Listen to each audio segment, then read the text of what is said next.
지난 한 주에 우리에게 참 감격스러운 일들이 있었습니다. 남한의 대통령이 그분의 말을 따라 5,000년을 함께 살고 또 70년을 헤어져 살아온 우리 북한 땅에 가서 또 내 나라 내 형제 내 동포들을 만나고 또 백두산에 올라가서 이 두 정상이 함께 손을 맞잡고 사진을 찍는 모습들을 우리가 보았습니다. 누구도 예상하지 못했던 일이었고 또 참 불과 1년 전만 하더라도 상상하기 힘든 일이 지금 일어나고 있습니다. 아마 하나님께서 우리 민족을 참 사랑하셔서 이러한 길들을 열어가고 계신 것이 아닌가, 그런 마음을 품게 됩니다. 바라기로는 하나님께서 우리나라에 이러한 은혜들을 주시는 것처럼 오늘도 우리가 일상적으로 하나님 앞에 예배드리는 시간이지만 오늘 우리에게도 정말 우리가 예상치 못하고 상상치 못하고 기대할 수 없었던 그런 큰 은혜들을 주시는 시간이 되기를 예수님 이름으로 축원드립니다. 오늘 우리가 읽은 이 요한복음 3장은 여러분과 또 제가 너무나 잘 알고 있는 이 니고데모라는 사람과 예수님과의 그 대화가 기록되어 있는 장입니다. 이 니고데모라고 하는 이 사람은 바리새인이고 또 종교 지도자였고 성경을 아주 잘 아는 사람이었습니다. 그런데 하나님의 말씀을 자기가 직접 가르치고 있고 또 그 말씀을 가르치는 자들을 지도하고 있는 사람이었지만 어느 날 이 예수라는 청년이 자신의 동네에 왔는데 예수님이 가르치시고 행하시는 모습을 보니까 이 사람이 범상치 않은 것처럼 보였던 것 같아요. 그래서 아마 밤중에 예수님을 찾아와서 지금 예수님께 질문을 하고 있는 것입니다. 그것이 오늘 본문 2절에 나오는데요. 우리 같이 한번 읽어보겠습니다. 그가 밤에 예수께 와서 이르되 랍비여, 우리가 당신은 하나님께로부터 오신 선생인 줄 아나이다. 하나님이 함께 하시지 아니하면 당신이 행하시는 이 표적을 아무도 할 수 없음이로다. 이렇게 예수님께 이야기를 합니다. 무슨 말이냐면 예수님, 당신은 내가 볼 때에 하나님이 보내신 사람이 틀림이 없습니다. 이 이야기를 하는 것이죠. 하나님이 당신을 이 땅 가운데 보내지 않으셨다면, 아니 어떻게 병자를 고치고 죽은 자들을 살리며 또 이렇게 사람들을 변화시킬 수 있습니까? 이렇게 지금 예수님을 칭찬해드리고 지켜 세워주고 있는 것입니다. 사실 이 니고데모의 이러한 고백은 당시에 이 예수님이, 유대인들은 하나님이 한 분밖에 없다 이렇게 생각하고 있는데 예수님이 자신이 하나님의 아들이고 또 하늘로부터 보냄을 받은 사람이고 이런 이야기를 할 때 유대인들의 마음이 굉장히 불편했고 또 예수님을 신성 모독자로 여기고 있는 이러한 상황 가운데서는 꽤 굉장한 신앙의 고백이라고 할 수 있는 그러한 니고데모의 고백입니다. 그래서 이런 이야기를 들으면 예수님이 좀 마음이 흡족해 하시면서 네가 이제 사람을 잘 봤구나, 뭐 칭찬도 해주시고 해야 되는데 예수님은 그런 것에는 별로 관심이 없고 뜻밖의 이야기를 예수님이 이 니고데모에게 하십니다. 그게 이제 3절에 나와 있는데요. 진실로 진실로 내게 이르노니, 내가 지금부터 굉장히 중요한 이야기를 너에게 하겠다라는 예고인 것이죠. 뭐라고 이야기를 합니까? 우리 3절 같이 읽어볼게요. 자, 시작. 예수께서 대답하여 이르시되 진실로 진실로 내게 이르노니 사람이 거듭나지 아니하면 하나님의 나라를 볼 수 없느니라. 네가 나를 하나님으로부터 보냄을 받은 사람이라고 칭찬하고 또 내가 베푸는 기적에 대해서 또 내가 섬기는 일들에 대해서 설교에 대해서 호의를 가지고 그리고 나를 꽤 괜찮은 사람으로 지켜 세우고 있지만 그런 것이 중요한 것이 아니다 이렇게 이야기하는 것이죠.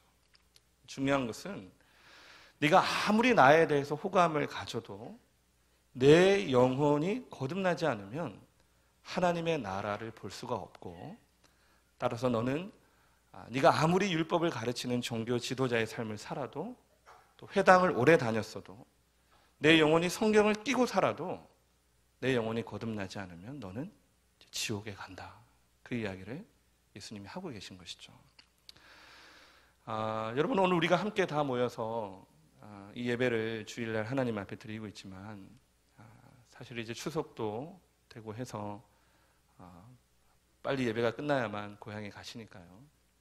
그래서 빨리 예배가 끝나길 원하시는 분들도 있을 것이고, 또 어떤 분들은 뭐 예배를 통해서 하나님의 진리의 말씀을 깨닫겠다, 뭐 이런 것이 아니라 그냥 예배 드렸다라는 거, 주의를 지켰다라는 사실에만 의미를 두고 이 자리에 아마 앉아 계신 분들도 있을 것입니다.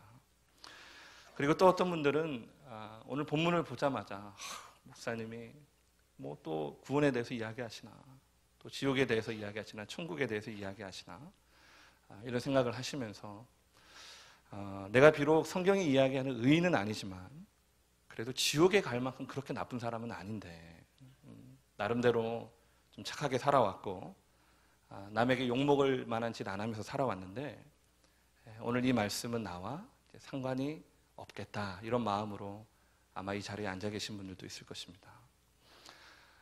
그러나 오늘 성경이 이야기하는 바, 오늘 예수님의 분명한 선언은 뭐냐 하면, 여러분이 그러한 마음으로 교회를 오래 다녀도, 또 여러분이 세례를 받았어도, 심지어 여러분의 삶이 남에게 해코지 하지 않을 만큼 윤리적으로 도덕적인 삶을 살았어도 여러분의 영혼이 거듭나지 않으면, 여러분이 그러한 마음으로 교회를 수없이 다녀도 여러분이 죽으면 여러분은 확실히 지옥에 간다. 그 이야기를 예수님이 하고 계신 것이죠. 그래서 오늘 저는 하나님의 나라는 착한 사람이 가는 나라가 아니라 거듭난 사람이 가는 나라이기 때문에 오늘 이 시간에 저는 여러분이 정말 스스로가 내가 거듭난 사람인지 아니면 그렇지 않은 사람인지를 확인할 수 있는 몇 가지 잣대들을 여러분에게 제공을 하려고 합니다. 그래서 이 나무가 어떤 나무인지 잘 보기 위해서는 열매를 보면 되듯이 거듭나지 않은 사람에게도 그 삶과 신앙의 양식에 있어서 맺히는 열매들이 반드시 있다는 것입니다. 그럼 거듭나지 않은 사람에게는 어떤 열매가 맺히느냐? 먼저는 거듭나지 않은 사람들은요, 자기의 만족을 위해서 살아가게 됩니다. 거듭나지 않은 사람은 하나님을 위해 살고자 하는, 하나님을 위해서 살 수가 없고 그 하나님을 위해 살고자 하는 소원을 가질 수도 없어요. 여러분은 죄를 무엇이라고 생각하시죠? 구원의 교리와 관련해서 이 죄라고 하는 것은 여러분이 뭐 사람을 죽이고 간음하고 도둑질하고 시기 질투하고 이런 것을 성경은 죄라고 이야기하지 않습니다. 성경은 그것을 죄의 열매들이라고 이야기하지 죄의 본질은 아니다라는 거예요. 그럼 왜 신자의 삶 가운데, 믿지 않는 사람들의 삶 가운데 이러한 죄의 열매들이 맺히느냐? 죄의 본질이 하나님을 사랑하지 않는 것.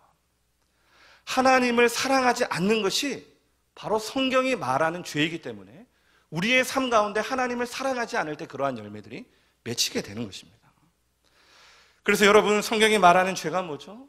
이 세상의 창조주이신 하나님을 나의 주인으로 인정하지 않고 그분을 사랑하며 살아가는 것이 아니라 내가 내 인생의 주인인 것처럼, 내가 온 우주의, 온 세상의 중심이 나를 위해 존재하는 것처럼, 나의 행복을 위해 존재하는 것처럼 그렇게 할 수만 있다면 어떻게 하면 나를 좀 더 즐겁게 할까? 어떻게 하면 내 영혼을 더 기쁘게 할 수 있을까?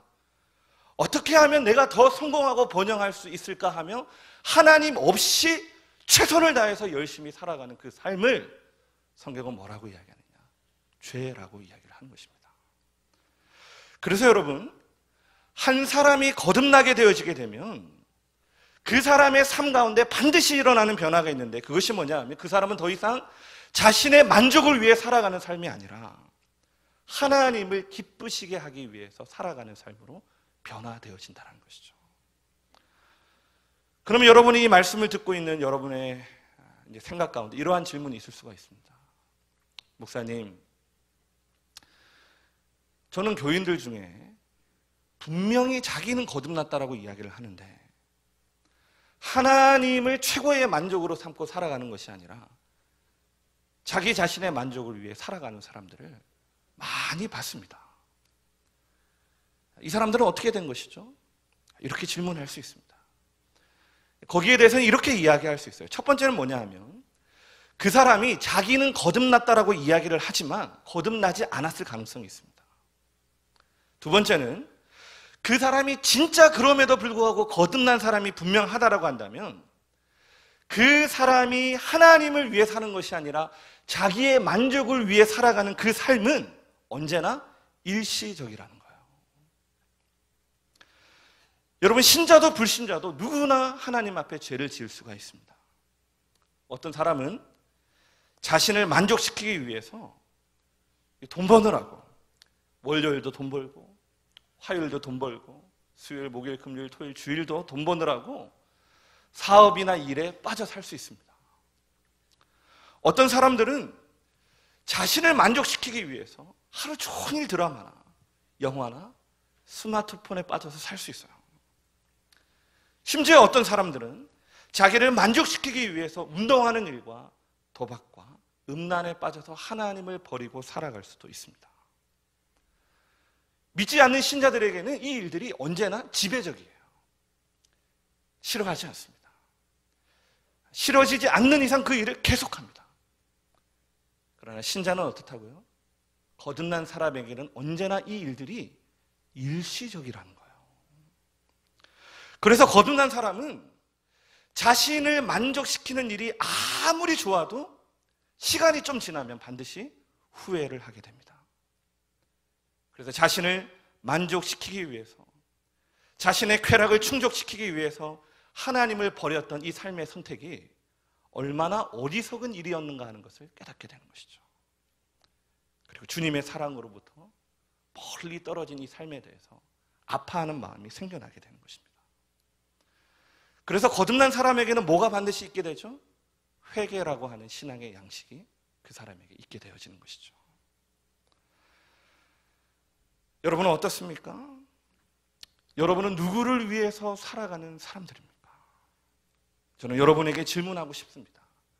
여러분이 정말 하나님 안에서 거듭난 신자라고 한다면 여러분 지금까지 신앙생활 할 때에 여러분의 신앙생활 가운데에 나의 삶이 하나님을 만족시켜드리지 못했다라는 사실 때문에, 하나님을 사랑하지 못했다라는 사실 때문에, 나의 그러한 삶이 나를 사랑하는 우리 주님의 마음을 아프게 했다라는 사실 때문에 여러분 울어보신 적 있으십니까?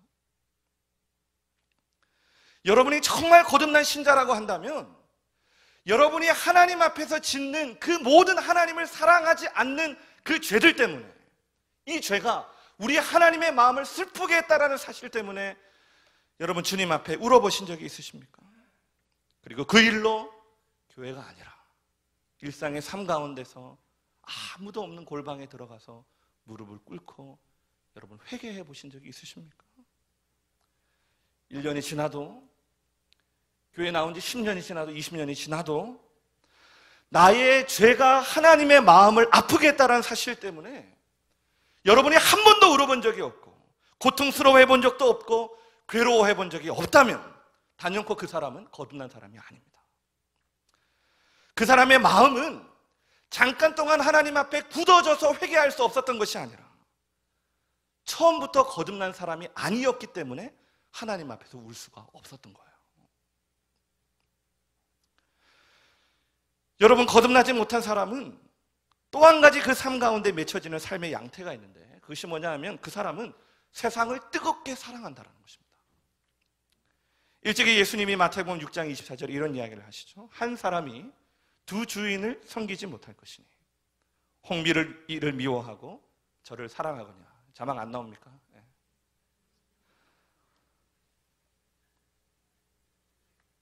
같이 한번 읽어주시겠어요?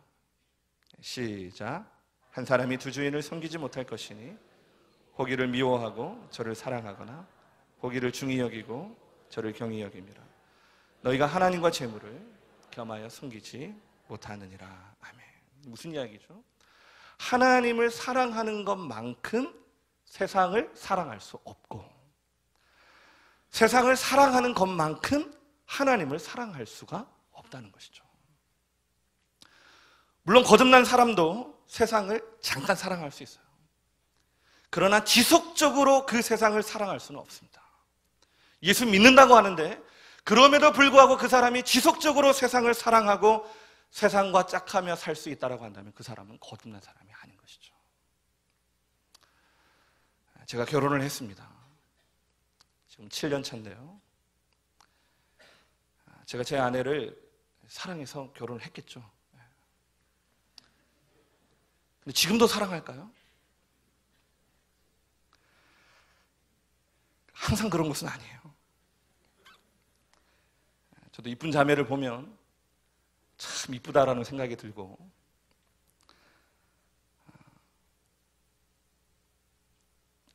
홍상수 감독인가요? 왜 김민희가 그 형제와 사귀는지, 구하라가 왜 그 남친과 싸움이 났는지, 한혜진이 왜 전현무와 사귀는지 지금도 아쉬워하고 있습니다. 아내를 사랑하긴 하지만 항상 사랑하는 것은 아니에요. 내가 더 좋아하고 내가 더 사랑하는 일들을 경험하고 만나는 일들이 있게 되면 아내에게 전화가 오면 전화를 받지 않습니다. 그러나 제가 순간순간 그 일들에 대해서 유혹을 느낀다라고 해서 그것은 유혹일 뿐이지 그 일들로 인해서 제가 그것에 굴복해서 내 인생의 방향을 그쪽으로 옮기지는 않아요. 여러분, 제가 무슨 이야기를 하는 것이죠? 신자도 세상을 사랑할 수가 있습니다. 여러분, 돈 버는 거 여러분 싫습니까? 좋은 직장에 들어가서 진급하고 승진하는 일, 여러분 좋아하는 일들이잖아요. 사회에서 성공하고 출세하는 것이 여러분 짜증나는 일들입니까? 우리는 그 모든 것들을 사랑해요. 그걸 좋아합니다. 그런데 거듭나지 않은 사람에게는 그것이 전부라는 것이죠. 그게 다예요. 내가 잘되고 내가 성공하고 내가 형통케 되는 것이 그 사람의 전부라는 것입니다. 그러나 거듭난 사람도 그것을 좋아하기는 하지만 거듭난 사람은 그것이 최고라고 생각하지는 않아요. 그게 아무리 좋아도 자기가 받은 하나님의 은혜, 자기가 받은 하나님의 사랑, 자기를 구속하신 그 하나님보다는, 그게 아무리 좋아도 우리 하나님보다는 좋지 않다라고 생각하는 것이 거듭난 신자의 삶이라는 것입니다. 저는 여러분에게 정말 묻고 싶은 것이 있어요. 여러분, 주님을 사랑하십니까? 주님을 정말 여러분 마음과 뜻과 정성을 다해서 사랑하십니까? 그런데 안타까운 것이 뭔지 알아요? 우리의 영혼이 거듭나게 되면 하나님을 사랑하는 일들이 신자의 마음 가운데 일어나게 돼요. 그게 드물든지 드물지 않든지 반드시 하나님을 사랑하는 일들이 신자의 삶 가운데 조금이라도 나타나게 돼 있어요. 근데 안타까운 것은 뭐냐면, 제가 교회에 온 지 한 달, 두 달 지난 게 아니잖아요. 교회에 와서 1년, 2년이 지나도록 여러분을 봅니다. 근데 앞에서 예배를 인도하지만 한 달이 지나도록, 두 달이 지나도록, 1년이 지나도록, 2년이, 어쩌면 10년이 지났을지도 모르겠어요. 한 번도 그 영혼이 하나님 앞에서 깨어있는, 자기 깨어짐 앞에 주님 앞에 나가는 모습을 한 번도 확인할 수 없었던 신자들이 여러분 교회 안에 많이 있습니다. 그래서 여러분에게 묻고 싶은 거예요.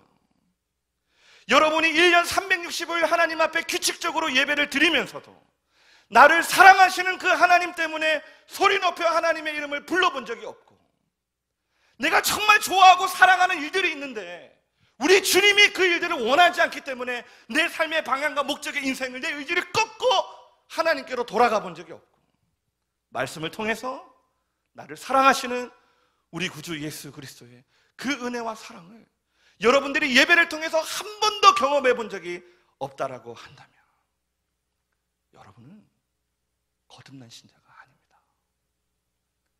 거듭난 신자는요, 그럴 수가 없어요.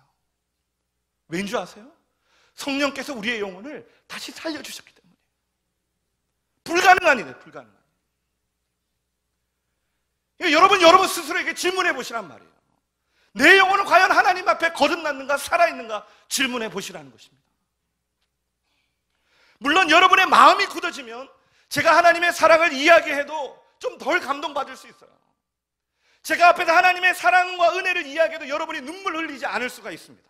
그러나 그 사람이 교회 다닌 지 10년, 20년이 되었는데도 불구하고 그 사람이 하나님의 십자가의 은혜와 사랑에 대해서 한 번도 눈물 흘리지 않을 수 있다고 한다면, 그 사람이 자신의 죄에 대해서 한 번도 아파본 적이 없다고 한다면, 그 사람의 영혼은요, 잠깐 굳어 있는 것이 아니에요. 처음부터 죽어 있었던 것입니다. 거듭난 사람이 아닌 것이죠.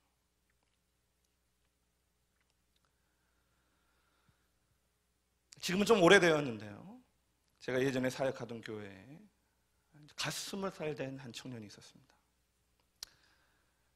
그 친구가 이제 대학에 원서를 놓고 강원도 멀리 이제 학교를 다니게 됐어요. 그래서 이야기했습니다. 야, 가서 공부 열심히 해야 되니까 출퇴근하면 힘드니까 꼭 기숙사에 들어가라.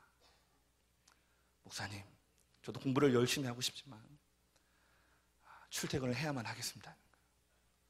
알고 봤더니 이 친구가 잠을 자면 못 일어나요.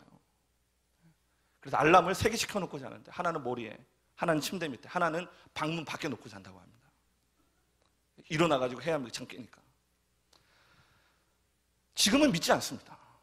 왠지 아세요? 이 친구가 마지막 고3 수련을 같이 갔었는데, 아이들이 이제 아침 늦잠을 자니까 조별로 아침에 일찍 일어나서 어떤 일들을, 미션을 행하는 친구들에게는 뭐 상품도 주고 뭐 하는 것들이 있습니다. 그때 미션이 뭐였냐면, 아침에 일어나서 눈사람을 만드는 거예요. 1등으로 만드는 저에게 상품을 주는 거였죠. 한참 집회 끝나고 저는 골아 떨어져서 자고 있는데 뭐가 부스럭 소리가 나는 겁니다. 그래서 눈을 이렇게 떠가지고 뭔가 하고 봤더니 그 한겨울 새벽에 누군가 한 사람이 눈사람을 만들고 있는 거예요. 누구지? 하고 문을 탁 봤더니 그 종원이가, 그 알람 없이 못 일어나는 이 친구가 혼자서 눈사람을 만들고 있는 겁니다. 선물 받으려고. 여러분, 아무리 잠이 많아도 살아있는 사람은 어떻죠? 꼬집으면 어떻습니까? 일어나죠. 얼굴 탁탁 치면 일어납니다. 저희 아들도 아무리 꼬집어도 안 일어나지만 헬로 카봇 하면 일어납니다. 근데 여러분, 아무리 꼬집어도 안 일어나고, 음악을 틀어줘도 안 일어나고, 머리를 집어 뜯어도 안 일어나고, 찬물을 갖다 부어도 안 일어나면 이 사람은 어떤 사람이죠? 이 사람은 자는 사람이 아니죠. 이 사람은 죽은 사람이에요. 그래서 여러분 잘 들으세요. 심령이 거듭나게 되어지면 제일 처음 일어나는 변화가 뭐냐 하면, 심령이 살아나게 돼요. 심령이. 어떻게 되죠? 거듭나기 전에는 하나님의 말씀을 들으면 짜증이 나는 거예요. 짜증. 왜 욕하지? 왜 안 웃긴 이야기를 하지? 왜 길게 하지? 짜증이 나는 거예요. 근데 거듭나게 되면 어떻게 됩니까? 이 하나님의 말씀이 들기 시작합니다. 옛날에는 이게 나랑 뭔 상관이 있나 했는데, 내가 교회 준 것만도 해도 고맙다고 교회가 생각해야지 이렇게 생각했는데, 거듭나게 되어지게 되면 그게 깨달아지는 거예요. 지금까지만 지루하기만 했던 이 예배 가운데 하나님의 음성이 들리기 시작하는 겁니다. 왜 그럴까요? 이전에는 죽어 있었기 때문에 아무리 목사가 말해도, 찬양해도, 흔들어도, 지어받아도, 수련회 가도 안 일어나. 그런데 이제 거듭나니까 어떻습니까? 말을 하면 들리는 것이죠. 두드리면 느껴지는 거예요.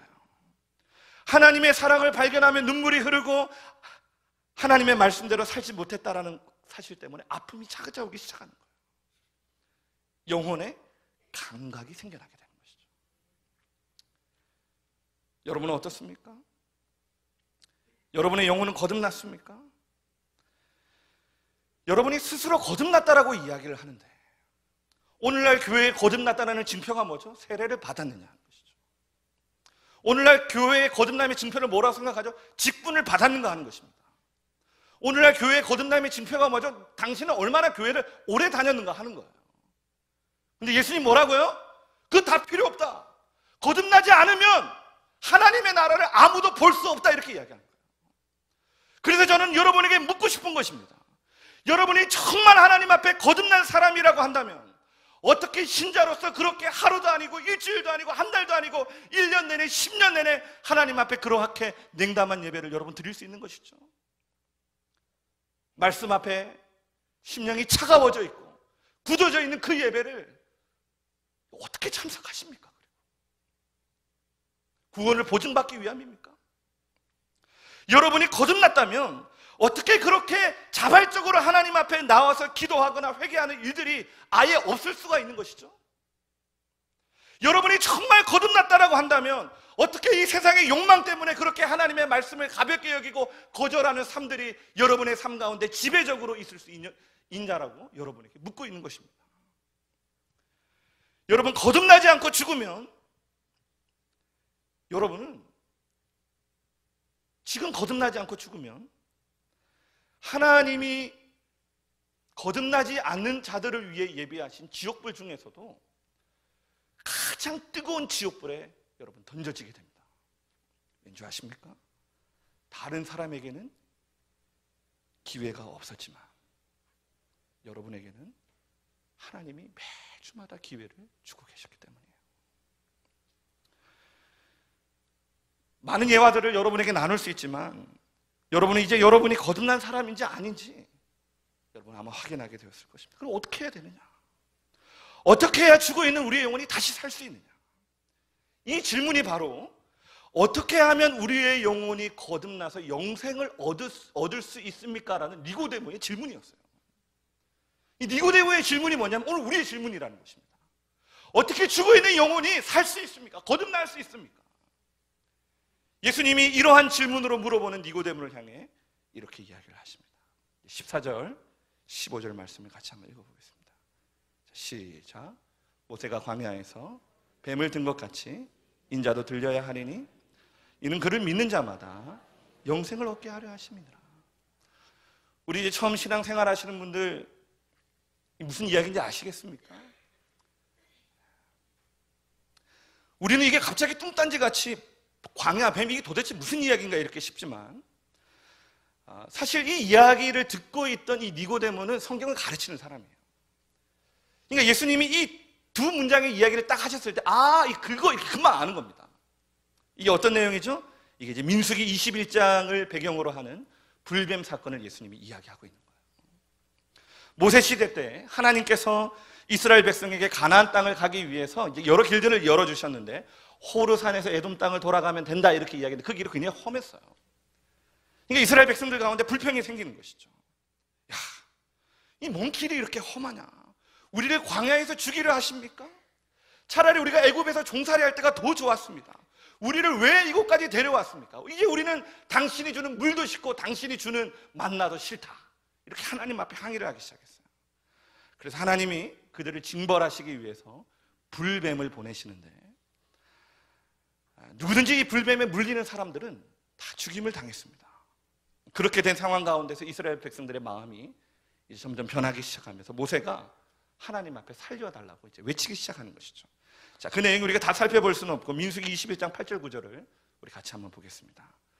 자, 여호와께서 모세에게 이르시되 불뱀을 만들어 장대 위에 매달아라. 물린 자마다 그것을 보면 살리라. 모세가 노뱀을 만들어 장대 위에 다니 뱀에게 물린 자가 노뱀을 쳐다본 즉 모두가 살더라. 이 하나님의 솔루션이 뭐냐 하면 구리로 뱀을 만들어 가지고 장대 위에 높이 달라. 이것을 보면 살게 될 것이다라고 백성들에게 이야기해라 그렇게 이야기합니다. 모세가 가서 하나님이 장대 위에 높이 달린 저 노뱀을 보는 자마다 살리라고 말씀하셨어 이렇게 외쳤더니 이스라엘 백성들이 그 노뱀을 쳐다봤던 사람들은 다 어떻게 됐다고요?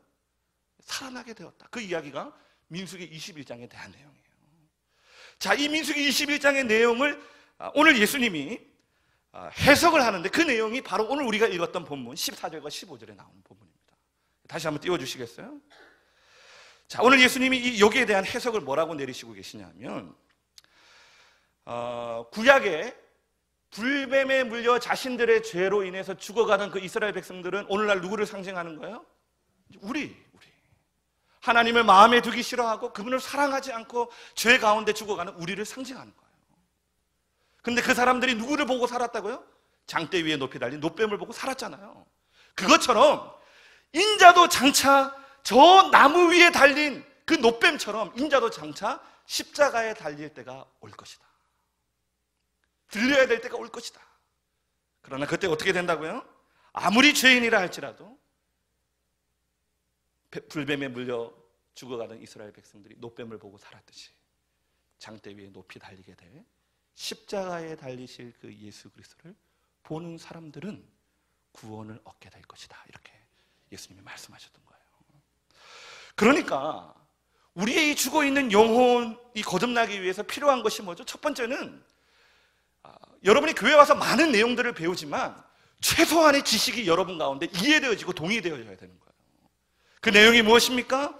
이스라엘 백성들이 모세를 통해 장대 위에 달린 노뱀을 쳐다보며 살리라 하는 하나님의 말씀을 믿고 그 노뱀을 쳐다본 사람들이 구원을 얻었듯이 우리를 살리기 위한 하나님의 방법이 뭐라고요? 너희의 죄로 인해 죽어가는 너희를 위해 살리기 위한 유일한 방법은 너희의 죄를 대신해서 십자가에 달리시는 저 예수밖에 없다. 이 하나님의 말씀을 여러분들이 이해하고 동의해 주셔야 된다는 거예요. 또 하나는 뭡니까? 오늘 14절에 보면 이렇게 이야기하죠. 모세가 광야에서 뱀을 든 것 같이 인자도 들려야 하리니 여기에 대한 지식이 있어요. 아, 그렇구나.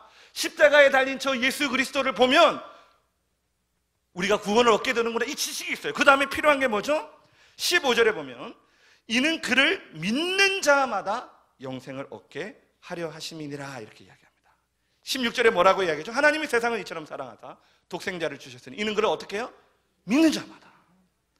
이게 복음에 대한 지식을 얻은 다음에 여러분의 영혼에 거듭나기 위해서 반드시 필요한 것이 뭐냐 하면 믿음이라는 것입니다. 믿음. 근데 저 믿는데요, 목사님? 그게 아니다 이 말이에요. 이 믿음이라고 하는 것이 도대체 뭐냐? 민수기 21장에는 이스라엘 백성들이 불뱀에 물렸을 때 하나님을 믿었다라는 이야기가 나오지 않습니다. 대신에 그들이 어떻게 했다고요? 쳐다봤어요. 쳐다봤어. 그러니까 성경이 이야기하는 믿음이라고 하는 것은 뭐냐 하면 쳐다보는 것이 믿음이에요. 믿음. 그러니까 예수님이 말씀하시는 믿음을 통해서 구원을 얻고 믿음을 통해서 영혼이 거듭나지게 되는데 그 믿음이 도대체 뭐냐라는 것을 확인하기 위해서는 이스라엘 백성들이 그 노뱀을 쳐다볼 때 어떤 마음을 가지고 그 노뱀을 쳐다보았는가를 우리가 확인하게 되면 예수님이 신자들의 영혼을 완전히 변혁시키는 그 거듭남을 위해서 하나님이 신자들에게 요구하시는 믿음이 무엇인지를 우리가 확인할 수 있다는 거예요. 여러분, 불순종과 죄악으로 인해서 그들이 불뱀에 물렸습니다. 약이 있습니까? 치료제가 있습니까? 누구든지 한 번 물리면 다 죽는 거예요. 방금 전까지 대화를 나누었던 나의 가족들이 불뱀에 물려서 죽어가고 있어요. 엄마 하나 물려서 하고 찾아오고 있어요. 마음이 어떻겠어요? 아무런 소망이 없는 그때에 모세로부터 한 음성이 들려옵니다. 나무 위에 높이 달린 저 노뱀을 보면 살리라라는 이 하나님의 말씀이 모세를 통해 들려오는 거예요. 그들이 어떤 마음으로 그 노뱀을 쳐다봤을까요? 맹숭맹숭한 마음으로 아멘 하면서 봤을까요? 저 뭐야 저거? 야야 저거 보면 산대 한번 봐주자. 이런 마음으로 봤겠어요? 어떤 사람은 누워가지고 저게 말이 돼? 하면서 그래도 보면 산다고 그러니까 내가 한번 봐줄게 하고 그런 마음으로 그 노뱀을 봤겠어요? 그렇지 않다. 여러분, 그들은 정말 절박한 마음과 간절한 마음을 가지고 그 노뱀을 쳐다보았을 거란 말이에요. 하나님이 저 노뱀을 쳐다보면 살 것이다라고 말씀하셨기 때문에 내가 모든 사람들이 죽어가고 있는 이 상황 가운데서는 저 노뱀이 우리의 유일한 희망이다. 하나님이 말씀하셨기 때문에. 그래서 저 노뱀이 아니면 우리가 죽을 수밖에 없다라는 절박하고 간절하고 절대 의존적인 믿음을 가지고 그 노뱀을 쳐다봤던 거예요. 그것을 보는 사람들을 하나님께서 살려주셨던 것이죠. 그래서 여러분, 기독교가 이야기하는 성경이 말하는 구원 얻는 믿음이라고 하는 것은 단순한 지적 동의가 아니라는 것입니다. 많은 사람들이 노방전도를 하죠. 저도 기억에 남는, 제가 한 것은 아니고 난 노방전도도 잘 못하는데 정말 열심히 노방전도를 하는 한 형제가 있었어요. 모르는 사람입니다. 너무 고마워가지고 귤을 이렇게 한 보따리 사가지고 갖다 주려고 딱 갔는데 이분이 마침 그때 복음을 전하고 있는 겁니다. 근데 그 대상자들이 심상치가 않아요. 한 분은 빨간 분, 한 분은 녹색 분. 머리가 자매가 두 분 앉아 계셨는데 한 분은 검은색 쫄바지, 한 분은 검은색 망사 스타킹. 매니큐어가 10가지 색깔이에요. 10가지 색깔. 좋은 소식이 있습니다. 바쁜데요? 그래도 조금만 들어줘. 야, 들어줘. 빨리 가게 들어줘. 하나님이 당신을 사랑하십니다. 예? 당신은 죄인입니다. 야, 죄인이래. 원래 인간은 죄를 가지고 태어나고 살면서도 많은 죄를 짓잖아요. 그러나 예수님이 당신의 죄를 위해 죽으시고 부활하셨습니다. 그래요? 그래서요. 아무튼 따라하세요. 예수님 나의 죄를 위해 십자가에 죽으시고 부활하신 것을 믿습니다. 야, 따라해줘. 빨리 가게 따라해줘. 따라합니다. 예수님 나의 죄를 위해 십자가에 죽으시고 기도합니다. 아멘도 한번 해주시겠어요? 아멘. 당신은 이제 구원받았습니다. 여러분, 이 자매들이 구원받았을까요? 구원받지 못했습니다. 기독교가 아니에요, 그런 건. 구원 얻는 믿음이 아니라는 거예요, 그런 믿음은. 어떤 사람들은 이야기를 합니다. 사도행전 4장 31절. 이르되 주 예수를 믿으라 그리하면 너와 내 집이 구원을 받으리라 하고. 목사님 믿으면 구원 받는다고 했잖아요. 이 믿음이 그 믿음이 아니라니까요. 여러분, 당시의 간수가 예수를 믿는다라는 의미가 뭐죠? 이 시대는 로마의 지배하에 있었어요. 황제를 숭배하고 엎드려 경배해야 하는 것이 법으로 정해져 있는 시대란 말이에요. 만약 거부하면 세금의 30%를 나라에 바쳐야 돼요. 못 삽니다. 공동체로부터 추방당해요. 예수를 믿으려면 자신의 직업도 포기해야 돼요. 근데 바울이 뭐라고 해서 베드로가 뭐라고 이야기해요? 주 예수를 그래도 믿어라. 그래야면 너와 내 집이 구원을 받을 것이다. 로마서 10장 9절에 보면 내가 만일 내 입으로 예수를 주로 시인하며 또 하나님께서 그를 죽은 자 가운데 살리신 것을 내 마음에 믿으면 구원을 받으리라 이렇게 합니다. 맨날 시키는 건 뭐예요? 시인하라고, 따라하라고. 그렇게 구원 얻는 게 아니에요. 여러분, 여기서 말하는 입으로 시인한다라는 것은 개인적으로 가가지고 내가 예수 믿겠습니다 이런 이야기가 아니에요. 이거 뭐예요? 예수 믿는 사람들, 믿지 않는 사람들이 모두 모여있는 가운데서 예수를 주로 시인하는 거예요. 이렇게 되면 어떻게 되는 거예요? 예수를 믿지 않는 엄마가 충격받는 것이죠. 공동체로부터 쫓겨나게 되는 것이죠. 직업을 잃게 되는 것이죠. 심지어 그 믿음이 특정 인물로 지목되게 되면 사자밥으로 찢겨 죽게 되는 거예요. 그런 가운데서 당신이 사람들 앞에서 예수를 주로 시인할 수 있겠느냐라는 이 믿음을 요구할 때 그 믿음이 단순한 지적 동의겠어요? 그런 것이 아니다. 그러나 믿으면 어떻게 된다고요? 하나님께서 그를 죽은 자 가운데 살리신 것을 네가 믿으면 어떻게 된다고요? 구원을 얻을 것이다. 그러므로 우리가 예수를 믿고 거듭난다라고 할 때 이 믿음은 단순히 여러분이 예 그렇습니다 하는 것이 아니라 내 영혼이 정말 구원받을 수 있는 유일한 길. 이게 아니면 안 된다. 내 영혼을 살려주실 수 있는 분은 우리 주 예수 그리스도밖에 없다. 이 죄의 문제를 해결할 수 있는 것은 예수님의 십자가의 사건밖에 없다. 주님, 나를 살려주십시오. 나는 하나님을 마음에 두기 싫어하고 하나님을 원하지 않고 주님을 위해 살려고 하지 않습니다. 그 마음이 내 안에 생기지 않습니다. 제 영혼은 죽어 있습니다. 이 마음을 살려주실 수 있는 분은 주님밖에 없습니다. 그 절대 의존적인 마음을 가지고 여러분을 위해서 여러분을 살리시기 위해서 이 땅에 오신 그 예수 그리스도를 바라볼 때 하나님이 죽어있는 여러분의 영혼을 살려주시는 거예요. 거듭나게 해주시는 것이죠. 말씀 정리하겠습니다. 이번 남북정상회담 때 우리가 큰 감동을 많이 받았습니다. 수많은 기사들이 쏟아져 나왔어요. 문재인 대통령이 백두산에 올라갔는데 한라산 물을 가지고 왔는데 그 물이 삼다수라고 하더라. 이런 이야기도 있고. 또 송이버섯 또 그렇죠? 저도 궁금했거든요. 딱 송이버섯 선물했다라는 말 딱 듣자마자 이거 얼마짜리지? 15억이랍니다. 15억. 원하시는 분들은 중고나라에 가면 50만 원에 판다고 합니다. 사가세요. 50만 원. 한 박스 50만 원. 근데 저는 그런 것들보다 가장 인상 깊게 봤던 게 뭐냐 하면 여러분 유튜브에 보시면 이 탈북자들이 그 남북 정상회담을 이렇게 보고 이렇게 해석을 내놓는 그 이야기가 있습니다. 근데 이 세터민들한테 이제 뭐가 제일 감격스러웠습니까? 이렇게 했더니 문재인 대통령이 그 평양 시민들을 만날 때 고개를 90도로 숙여서 인사한 것이 가장 충격적이었다 이렇게 이야기합니다. 왜 그렇습니까? 이렇게 물어봤더니 북한에서는 인사가 딱 두 종류밖에 없대요. 하나는 악수, 보통 악수를 합니다. 고개를 숙이는 건 누구한테 하는 거예요? 고개를 숙이는 것은 최고 존엄에게만 허용되는 거예요. 최고 존엄. 90도로 고개를 숙이는 것은. 근데 남한의 대통령이 그 평양에 있는 인민들을 만날 때 어떻게 하는 거예요? 최고 존엄이 자기한테 고개를 숙이는 것입니다. 자기 손을 잡아주는 거죠. 그러니까 아마 굉장히 충격을 받았을 거라고. 그래서 그 손 잡는 그 사람을 확대한 모습을 보여주는데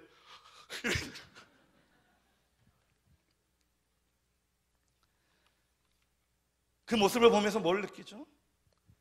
사실 우리는 최고 존엄에게 그 인사를 받고 감격스러워하고 충격받은 그 북한 주민들보다 더 충격을 받아야 하는 사람들이 누구입니까? 바로 저와 여러분들이에요. 왜 그렇습니까?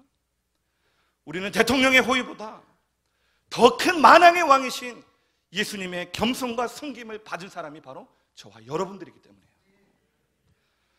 바울이 아마 지금 살아계셨으면 이 말씀을 해석해서 우리에게 주셨지 않았을까 생각이 돼요. 최고 존엄? 누가 최고 존엄인데? 빌립보서 2장 6절에서 8절 말씀입니다. 같이 한번 읽어보겠습니다. 시작.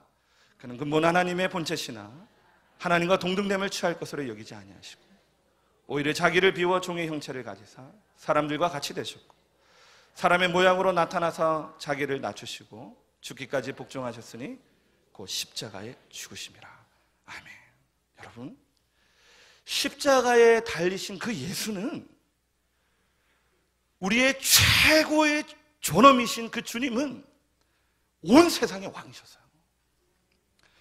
그분은 창조 시에 하나님과 함께 계셨던 분이고 모든 사람들로부터 영광과 존귀와 찬송을 받으시기에 합당하신 주님이셨습니다. 그러나 그분은 근본 하나님의 본체셨지만 그 모든 영광을 받으시기에 합당하신 분이셨지만 하나님과 동등된 것으로 여기지 않으시고 우리의 죄를 대속하기 위해 우리와 똑같은 몸을 입으시고 이 땅에 오셨어요. 죄인들과 함께 어울리시고 아무도 찾지 않는 그 가늠한 여자, 아무도 찾지 않는 세리 마태, 가장 가난하고 약한 사람들을 찾아가 주셨습니다. 죄인들과 어울리시고 죄인들과 밥을 드시고 죄인들 안에 함께 거하며 우리와 사셨던 분이 우리의 주님이셨습니다.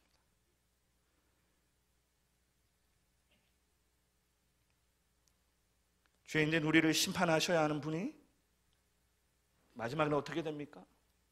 그분이 우리를 심판하셔야 되는데 그분이 우리에게 심판을 받습니다. 죄인에게 뺨을 맞고 채찍을 맞으며 십자가에 달려 죽으셨어요. 왜 그랬을까요? 왜 온 우주의 최고의 존엄이신 그분이 우리를 위해 일부러 고난을 받으시고 십자가에 못 박혀 죽으셨을까요? 오늘 예수님께서는 니고데모에게 그 이유를 이렇게 설명하고 있습니다. 요한복음 3장 16절입니다. 하나님이 세상을 이처럼 사랑하사 독생자를 주셨으니 이는 그를 믿는 자마다 멸망치 않고 영생을 얻게 하려 하심이라. 사랑하는 여러분, 하나님이 왜 하나님을 마음에 두기 싫어하고 하나님을 인정치 않으며 내가 내 삶의 주인이 되어 살아가는 여러분의 그 생명을 지금까지 연장시켜 주셨던 것일까요? 하나님이 죄인들을 심판하실 때 그 심판은 언제나 옳으신 것입니다. 그럼에도 불구하고 하나님이 왜 우리의 육체의 연장시켜 주셨을까요? 왜 아무런 하나님과 하나님에 대해서 관심을 가지지도 않고 주님을 깨달으려고 하지도 않고 그분을 사랑하지도 않는 우리를 하필 예수 믿는 가정에 태어나게 하셔서 여러분 이 지겨운 예배 가운데에 날마다 예배드리는 이 예배 가운데 여러분을 나오게 하셨을까요? 왜 교회와 전혀 하나님과 상관없는 우리를 이 자리로 부르고 계신 것일까요?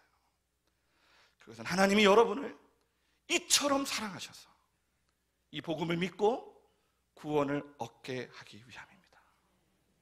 하나님이 여러분에게도 이 장대 위에 높이 달린 십자가 그 예수 그리스도를 믿고 구원을 얻으라고 여러분을 지금도 부르고 계신 거예요.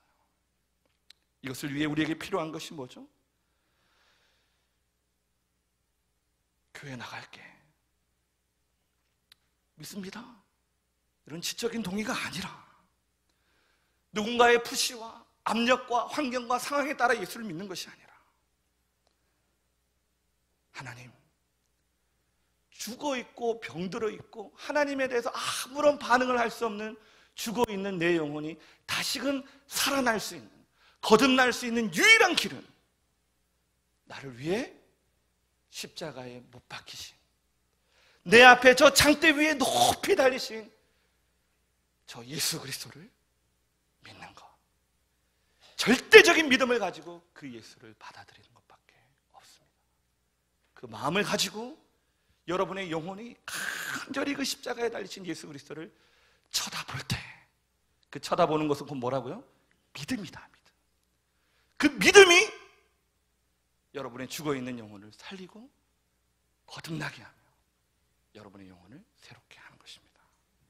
그러므로 여러분, 하나님이 여러분에게 오늘 기대하지 못하고 생각지 못할 선물을 주실 건데, 그 선물이 뭔지 아십니까?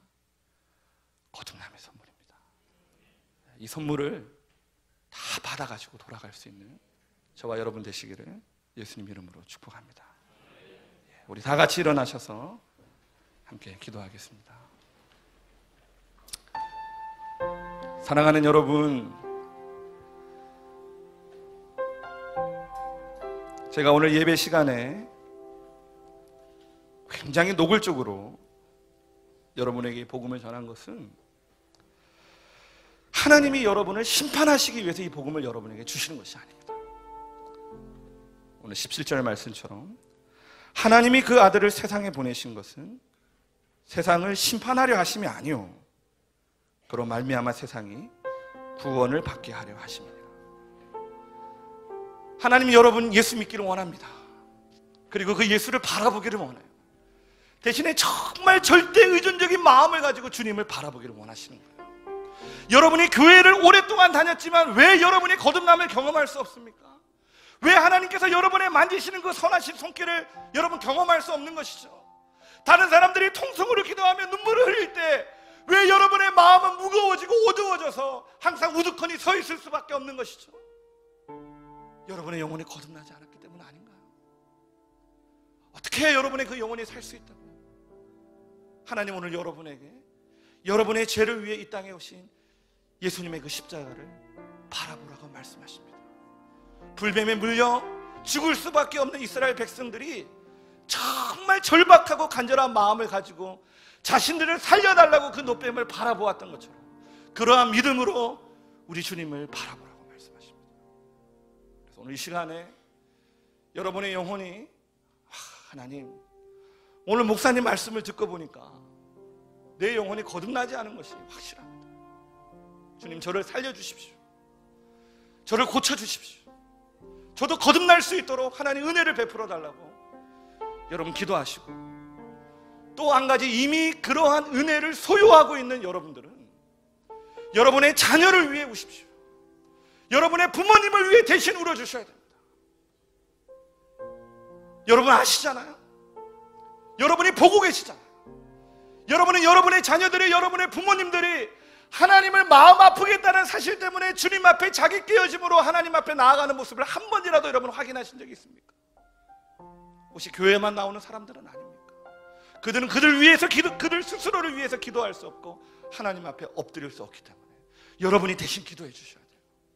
그래서 이 시간 기도하실 때 하나님, 먼저 우리의 영혼을 거듭나게 하시고 우리 사랑하는 교우들을 영혼을 거듭나게 하여 주셔서 주님, 이제 그들도 하나님의 말씀이 얼마나 달고 맛있는지를 깨달을 수 있는 은혜를 주시고 찬양하는 기쁨이 얼마나 즐거운 것인지를 우리도 함께 더불어 누리며 살아갈 수 있는 그들의 영혼을 되게 해달라고, 좀 그들의 영혼을 거듭나게 하시고 우리 사랑하는 지체들과 우리 사랑하는 가족들의 영혼들을 거듭나게 해달라고 우리 같이 한번 기도하겠습니다.